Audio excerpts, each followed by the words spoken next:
오늘 본문 말씀은 예수님의 공생의 사역을 도운 사람들의 이름을 열거를 하고 있습니다. 앞부분의 말씀을 보니까 하나님 나라를 선포하실 때에 12명의 제자가 주님과 함께 했습니다. 또 7 귀신이 나간 막달라 마리아, 또 헤롯의 청지기 구사의 아내 요한나와 수산나, 또 다른 많은 여자들이 주님과 함께 했고 자신들의 소유로 우리 예수님과 제자들을 함께 도와서 사역했다라고 기록을 짧게 하고 있습니다. 여러분, 그 당시의 여인들 어떤 상황인지 대충 짐작이 가시죠? 아이들과 함께 이 여인들은요, 이스라엘 공동체에서 주목받지 못했던, 또 존중받지 못했던 그런 존재였습니다. 우리나라도 약간 비슷한 상황이었죠. 옛날부터 남존여비 사상으로 인해서 남성은 이렇게 존중받고 주목을 받았지만 여성은 그렇게 주목받지 못하는 그런 사회였습니다. 그래서 여성들의 역할이 사회적으로도 굉장히 제한이 많이 되었던, 그래서 여성들은 무조건 참아야 되고 인내해야 되고 나타내면 안 되고 나서면 안 되고 그런 분위기가 있었습니다. 이처럼 이스라엘 공동체에서도요, 굉장히 보수적이고 또 여성과 아이에게는 인권과 또 기회가 없었던 그런 시대였는데 예수님이 이 여인들과 함께 동역했다는 거죠.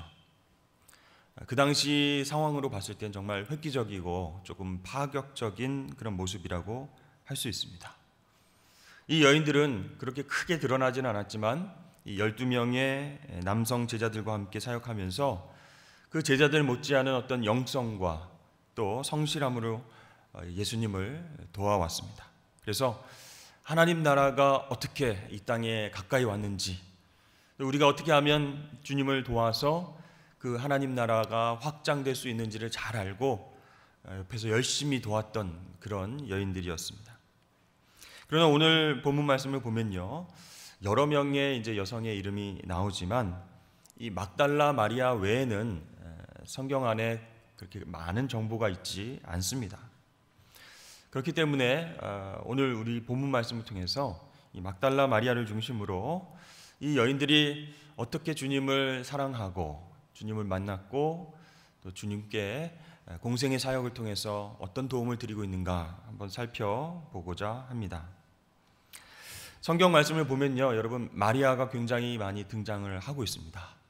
그래서 여기를 봐도 마리아고 저기를 봐도 마리아고 왜 이렇게 마리아가 많은 거야? 그런 생각이 들죠. 복음서만 모두 5명의 마리아가 나오고 있습니다. 왜 이렇게 많이 마리아가 나와서 우리를 헷갈리게 하냐, 마리아, 이렇게 이야기할 수 있어요.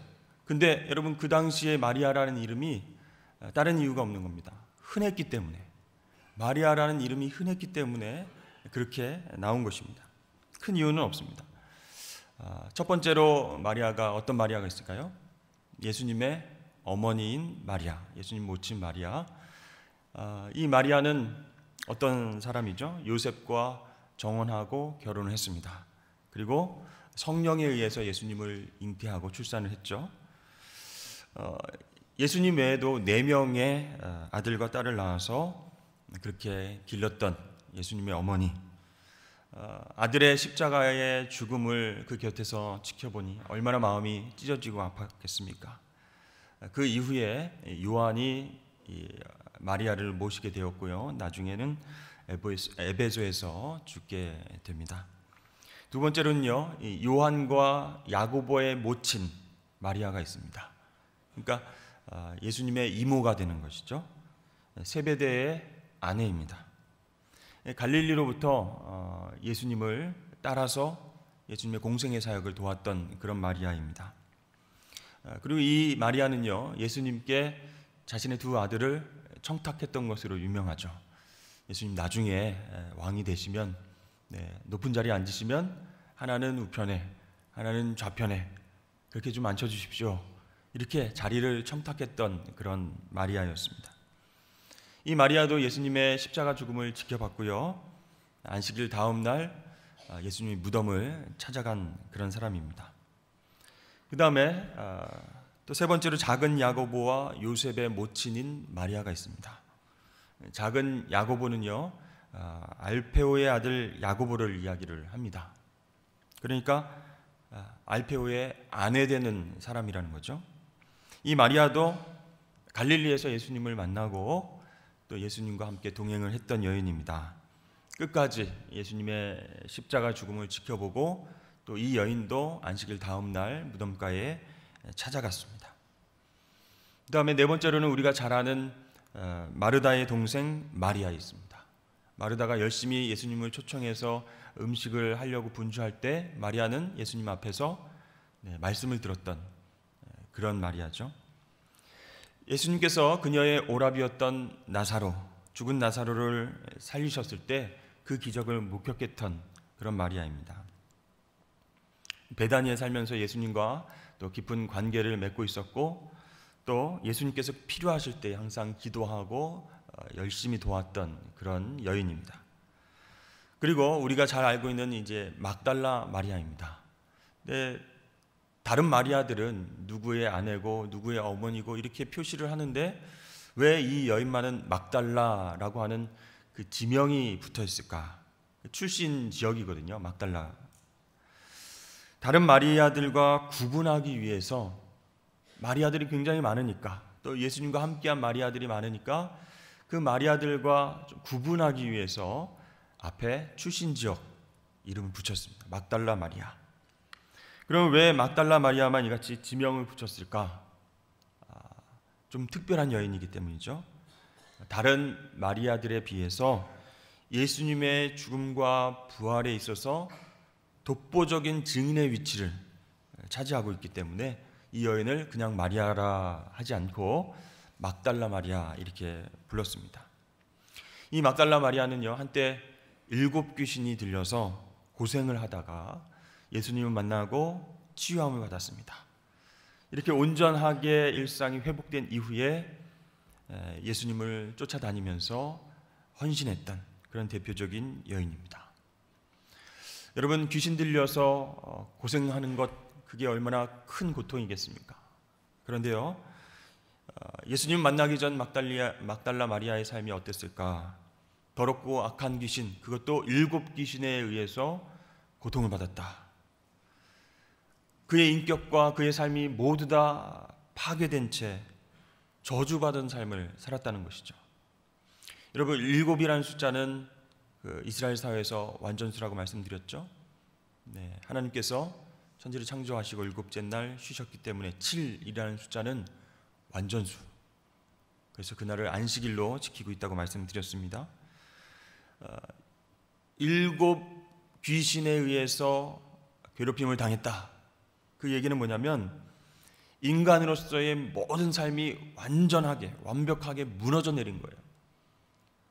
그냥 귀신이 1마리, 2마리, 3마리, 7마리다. 그래서 7 귀신이라고 하는 그런 의미가 아니라 완전수라고 하는 개념을 생각하면 사탄에 의해서 완전히 지배함을 받아서 꼼짝도 할 수 없는 그런 삶을 살았다.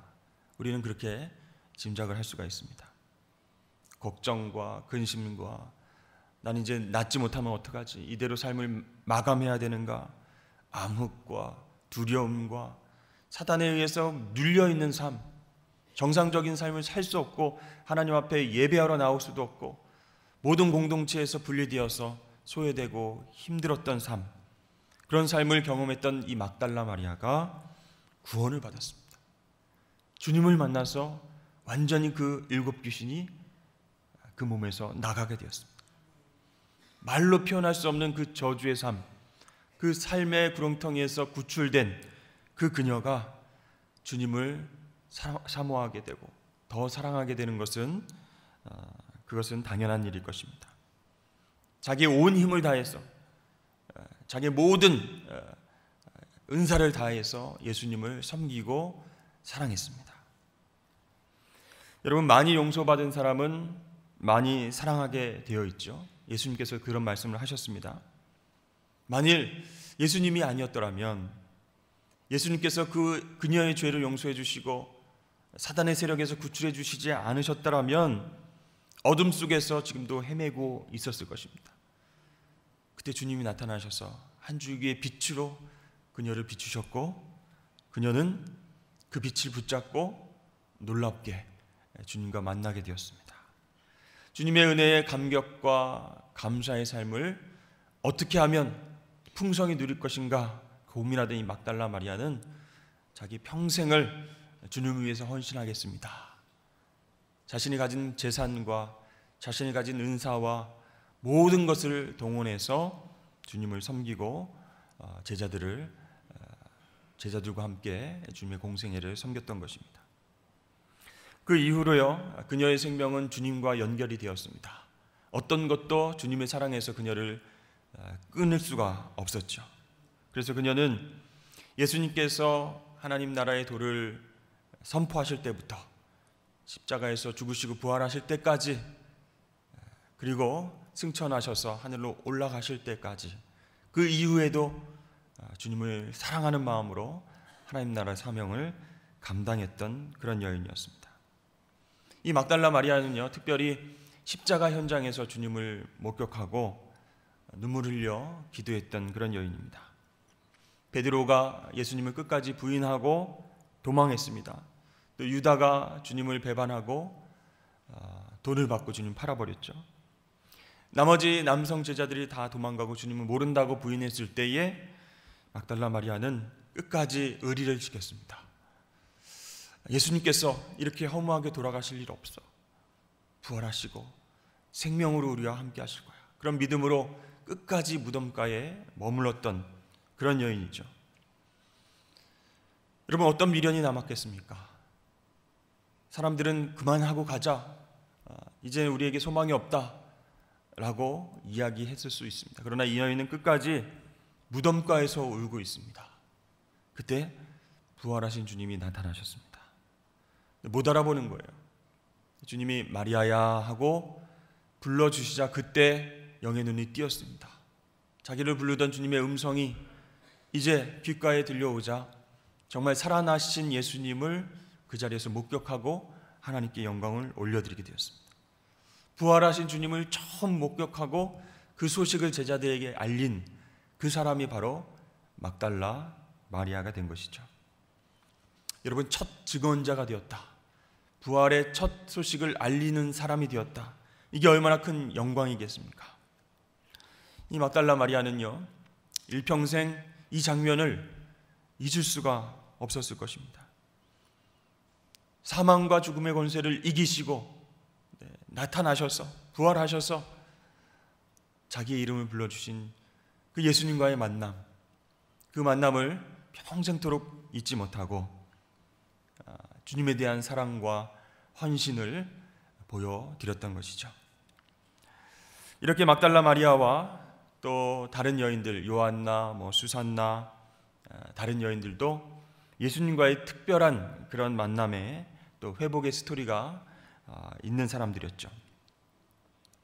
성경에 특별히 많이 언급되어 있지는 않지만은, 또 유대 사회에서 주목받지 못하는 그런 형편이었지만은, 그래도 예수님의 삶과 사역 속에서 주님과 동행하면서 은혜 받고 또 기적을 목격하고 메시아의 어떤 사명을 기대하고 하나님 나라의 확장과 하나님의 영광을 직접 바라봐왔던 사람들이었기 때문에 그 여인들 한 명 한 명이 굉장히 소중하다라는 거죠. 그런데요, 이렇게 짧은 소개의 말 그 다음 말씀이 바로 씨 뿌리는 자의 비유입니다. 씨 뿌리는 자의 비유가 끝이 나고 오늘 읽었던 19절 말씀, 예수님의 어머니와 동생들이 예수님을 만나러 오는 장면을 짧게 이야기를 하고 있습니다. 우리는 참 궁금하죠. 예수님 가족들은 어떠했을까? 그런 생각을 좀 하게 됩니다. 성경에 많이 기록되어 있지 않기 때문에, 또 예수님께서 공생애를 시작하시기 직전에 어린 시절이 아주 짧게 기록되어 있기 때문에 마리아는 어땠을까? 요셉은 어땠을까? 다른 형제들하고는 예수님이 안 싸우고 지내셨을까? 뭘 좋아하고 또 뭘 하고 놀았을까? 그런 상상들을 하면 굉장히 좀 궁금합니다. 그런데 반갑게도 예수님의 어머니와 형제들 이야기가 성경에 나오는 거예요. 그런데 사람들이 예수님께 소개를 하죠. 어머니하고 형제들이 왔습니다. 근데 무리들 때문에 예수님 만나지 못하니까 예수님께서 좀 VIP석에 좀 모셔라 좀. 오랜만에 만났는데 좀 대접도 좀 해드리고, 이렇게 친절하게 대했던 것이 아니라 조금은 어머니하고 가족들 입장에서는 조금 서운해했을 수도 있는 그런 말씀을 하세요. 왜냐하면 예수님께서 그런 상황들을 보시고 내 어머니와 내 동생들은 곧 하나님의 말씀을 듣고 행하는 이 사람들이라, 이렇게 얘기합니다. 그렇다면 지금 당신을 찾아온 예수님의 어머니와 그 형제들은 육신의 어떤 혈연 관계이기 때문에 중요하지 않다, 그런 얘기를 하시는 걸까요? 그리고 서둘러서 이제 이야기가 마무리되니까 과연 이 이야기가 왜 들어가 있을까? 또 앞부분에 12제자와 예수님이 도운 여인들 막달라 마리아, 그리고 예수님의 어머니와 형제들도 주님을 도왔더라, 이렇게 그 이야기를 붙여놓으면 좋았을 텐데 그 앞부분에 여인들 이야기를 하고 씨 뿌리는 자가 비유가 가운데 들어와 있는 거예요. 그리고 나서 예수님의 어머니와 형제들 이야기로 마무리되고 있다.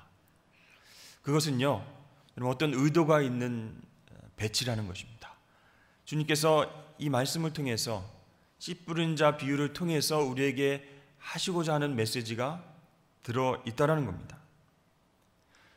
다시 말씀드리면 오늘 우리가 본문 말씀을 읽지는 않았지만 이 씨 뿌리는 자의 비유가 오늘 언급한 사람들과 뭔가 중요한 관련이 있기 때문에 그 중간에 말씀이 들어가 있다라고 우리는 생각을 해볼 수가 있는 것이죠. 그래서 오늘 씨 뿌리는 자의 비유를 간단하게 잠깐 살펴보고자 합니다. 여러분 잘 아시죠? 씨 뿌리는 자는 농부입니다. 하나님 아버지일 수도 있고 또 우리 믿는 그리스도인일 수도 있습니다. 그럼 씨는 무엇이죠?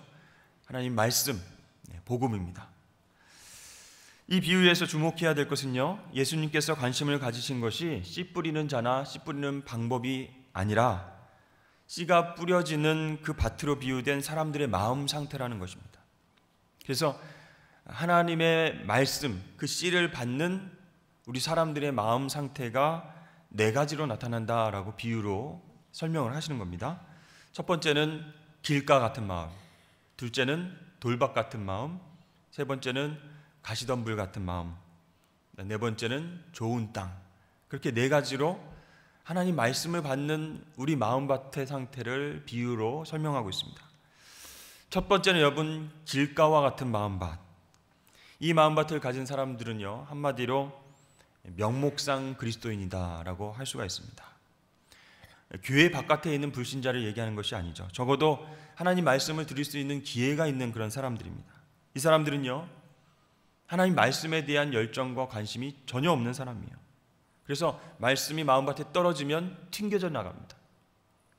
그래서 그것을 길가라고 표현을 한 거죠. 사실 그 당시의 길가라고 하면 밭과 밭 사이에 난 길, 그런 길을 이야기를 합니다.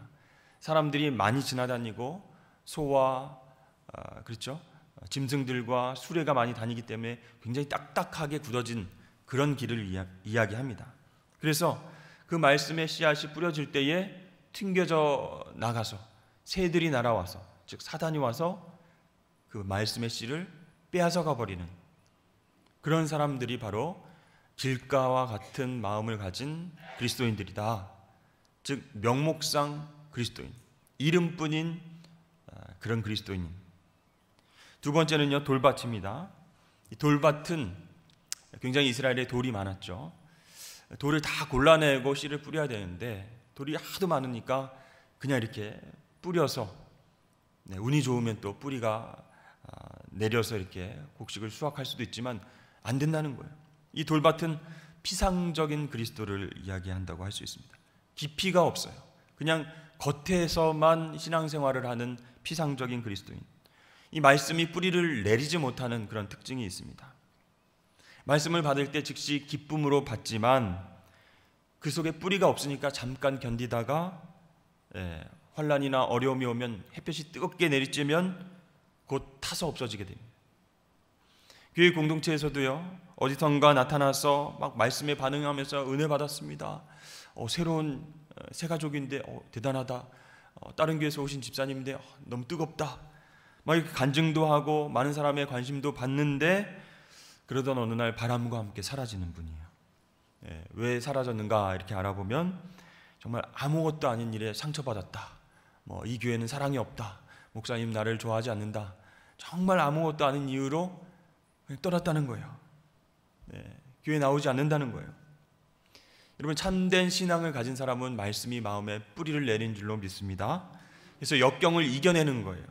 견딜 수가 있는 거예요. 그러나 돌박 같은 마음은 그런 어려움 가운데에서 신앙을 부인합니다. 겉으로는 은혜와 기쁨으로 말씀을 받지만 뿌리가 없어서 어려움이 올 때 흔들리다가 그렇게 타버리는 그런 피상적인 그리스도인, 돌밭의 마음밭을 가진 그런 사람입니다. 세 번째는 가시떨기 밭이죠. 이 사람들은 말씀을 잘 듣습니다. 그런데 세상의 염려와 재물과 향락의 기운에 그 덤불들이 굉장히 많이 마음속에 자란 사람들이에요. 그래서 말씀이 뿌리를 내리고 점점 자라는 것 같고 열매를 맺으려고 하는데 그 가시덤불 때문에 막히는 거죠. 이 세상의 가치관이 하나님의 가치관, 말씀보다 더 커서 말씀의 열매를 맺지 못하는 그런 사람입니다. 물론 말씀에 대한 사모함과 열정이 대단합니다. 그러나 재물과 세상 가치관, 세상에 대한 욕심, 그것도 더 큰 거예요. 그래서 주님의 말씀을 사모함에도 불구하고 아무런 열매를 맺지 못하는 상태로 끝날 수 있는 그런 마음을 가진 사람이 가시떨기 밭입니다. 그런 사람을 우리는 세속적 그리스도인이다, 이렇게 말씀을 드릴 수가 있습니다. 마지막으로는 좋은 밭입니다. 이 좋은 밭에 마음을 가지고 있는 사람은 말씀을 딱 받고 어떻게 해요? 30배, 60배, 100배의 결실을 맺는 그런 사람의 마음이죠. 말씀을 듣기만 하는 것이 아니고 받았다라고 표현합니다. 15절 말씀에 보면 좋은 땅이 있다는 것은 착하고 좋은 마음으로 말씀을 듣고 지키어 인내로 결실하는 자다. 말씀을 받았다라고 하는 그런 상황을 지켰다라고 표현을 하고 있습니다. 맞습니다. 우리가 하나님의 말씀을 들을 때에 들은 대로 지켜내는 것이 중요하다는 거예요. 내가 들은 대로 이 말씀을 붙잡고 살고 있는가, 그 말씀을 지키는가, 순종하려고 애쓰는가, 그렇지 않으면 열매가 없다는 거예요. 어떤 분은요, 유명한 목사님 설교를 하루에 4시간 이상 들었다, 이렇게 자랑을 하시는 분이 있어요. 나는 오늘 주일날 하루에 5번의 예배를 드렸다, 교회 학교 예배까지 엄청나게 예배를 많이 드렸다, 이렇게 자랑합니다. 근데 여러분, 우리가 잘 생각해야 될 부분이 있습니다. 왜 우리가 하나님의 말씀을 듣습니까? 한 번에 많이 듣고 먹고 소화 잘 안 되는데 그래도 이렇게 많이 들어야 되겠습니까? 그게 나쁘다는 얘기는 아니지만요, 여러분, 본질적으로 우리는 살려고 듣는 것입니다. 이 말씀 붙들고 살아내려고 듣는 것이죠. 그래서 내가 좋은 땅과 같은 그런 마음을 가진 사람이면 이곳에서 말씀을 듣기만 하는 것이 아니라 이 말씀을 가지고 삶의 한복판으로 나가서 그곳에서 하나님께서 기뻐하시는 삶을 살아내야 된다는 것입니다. 그래서 우리가 과연 마음밭을 좋은 땅으로 기경하고 있는가, 준비하고 있는가, 하나님의 떨어진 말씀, 그것을 듣고 끝내는 것이 아니고 지켜낼 수 있는가, 뿌리가 잘 내리고 열매 맺을 수 있을 때까지 그 말씀 붙잡고 살아내고 있는가, 이게 중요하다는 거예요. 이렇게 씨 뿌린 자의 비유가 끝나고 예수님이 당신을 찾아온 어머니와 형제들을 통해서 말씀하십니다. 혈연 관계가 중요한 것이 아니다. 말씀을 듣고 행하는 사람이야말로 나의 가족이다. 이렇게 씨 뿌린 자의 비유를 더 확장해서 강조를 하고 계신 겁니다. 지금 예수님을 돕고 있는 여인들, 또 예수님의 어머니, 형제들, 이렇게 둘을 나눠서 비교하면서 누가 더 낫다 이렇게 하신 말씀이 결코 아닙니다. 형제든 이웃이든 동역자이든 리더이든 상관없이 그 마음밭이 하나님의 말씀을 어떻게 받고 있는지 살펴봐야 한다는 것입니다. 만약에 특별 새벽 기도에 나와 계신 여러분들의 마음밭이 다 좋은 밭이라면 얼마나 감사하겠습니까? 그러나 우리 가운데에는요, 길가나 돌밭이나 가시덤불의 마음밭이 있을 수가 있다라는 거예요. 말씀을 튕겨내기도 하고 세상의 걱정과 근심이 더 많고 세상 가치관이 더 커서 말씀이 뿌리내지지 못하는 사람이 있을 수 있다는 겁니다. 그렇죠? 그리고 피상적으로 주님을 믿고 그렇게 살아가는 사람도 있을 수 있다는 거예요.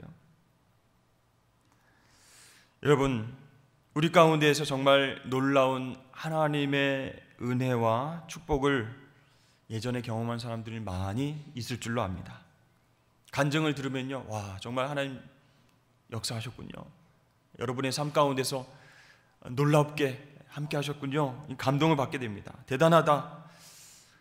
우리 주님과 하나님과 친밀한 가족처럼 느낄 때도 있다는 거예요. 그런데 그때가 아니라, 예전이 아니라 지금 우리 마음밭이 어떠한가 지금 예수님께서 말씀하시고 계시는 거예요. 과연 좋은 밭처럼 지금 이 순간 말씀이 떨어지면 뿌리를 내리고 순종해서 열매를 맺을 수 있는 상태인가? 사단에게서 세상 걱정에 그 마음을 빼앗기지 않고 지켜낼 수 있는가? 그렇다면 그런 사람이 나의 형제요, 나의 가족이다. 그렇게 지금 이야기를 하고 계시는 거예요. 그러므로 사랑하는 여러분, 좋은 마음밭을 매일매일 준비하실 수 있길 주의 이름을 축복합니다. 다른 사람들이 아무리 감동적으로 예수님을 만났다, 은혜로운 간증을 들어도요, 또 성경의 인물들을 통해서 내가 주님을 만나야지 이렇게 생각을 해도요, 내가 지금 이 마음밭이 예수님 말씀이 떨어질 때에 뿌리 내리고 열매를 맺을 수 있는 상태로 준비되어 있지 않으면 여러분, 새로 이 마음밭을 갈아엎어야 되는 겁니다. 그래야 주님이 주시는 말씀을 잘 지켜내고 주님과 동행하면서 어떤 자리에서든지 승리하는 저와 여러분이 되실 줄로 믿습니다.